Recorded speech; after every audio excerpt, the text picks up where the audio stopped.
ولا تحسبن الله غافلا عما يعمل الظالمون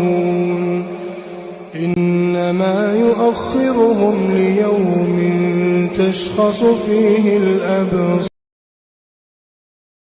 مهطعين مقنعي رؤوسهم لا يرتد إليهم طرفهم وأفئدتهم هواء